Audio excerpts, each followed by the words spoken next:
केंद्रीय मंत्री साध्वी निरंजन ज्योति ने बिहार में आरजेडी के ठिकानों पर की गई सीबीआई और ईडी की छापेमारी की कार्रवाई पर महागठबंधन द्वारा बीजेपी पर लगाए गए आरोपों पर कटाक्ष करते हुए कहा है कि नीतीश ने जिस तरह से जनादेश का अपमान किया है वह उनके नेचर में आ चुका है। जितनी हैसियत थी उससे ज्यादा उनको मिला। 2014 में नीतीश के बिहार से सिर्फ 5 सांसद पहुंचे थे।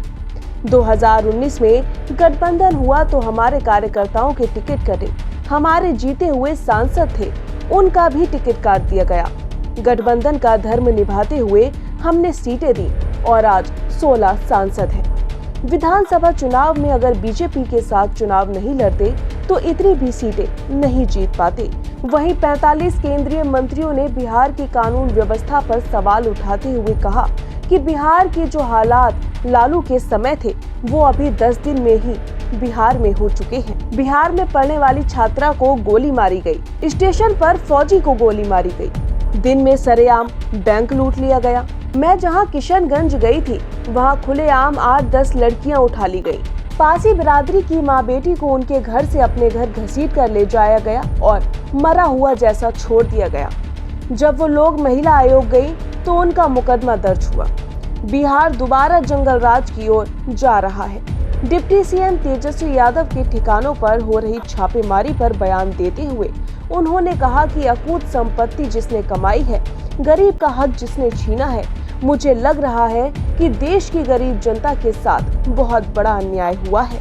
ऐसे लोगों की संपत्ति कुर्क होनी ही चाहिए।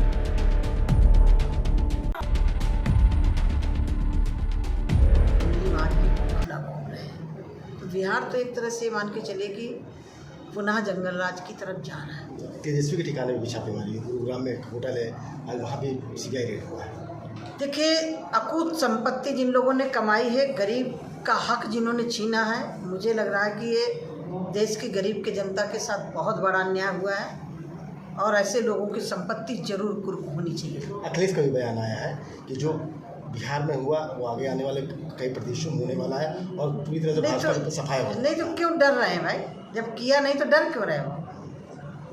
नहीं है डर, हमारे वहाँ कोई डाल लिया करके। जब हमने किया नहीं है तो डरने की क्या जरूरत पड़ी है?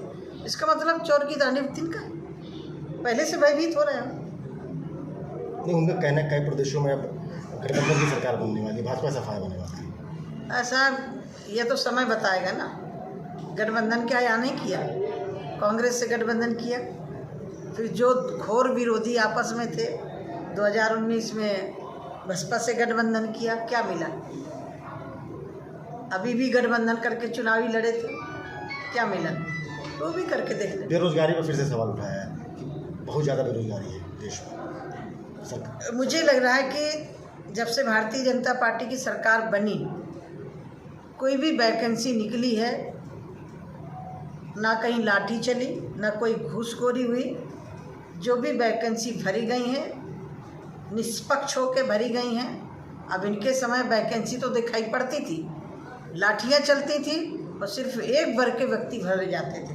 यहाँ कोई पक्षपात नहीं हुआ है। मेरा तो मानना ये है कि जिस तरह से सरकार ने काम किया है, अब इनके पीड़ा हो रही कि कहीं अगले हम और भी नीचे न समेट के रह जाए।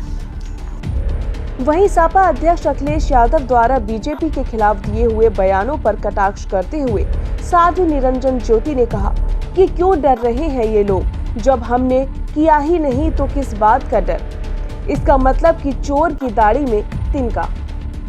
गठबंधन कांग्रेस और बसपा से किया जो घोर विरोधी थे।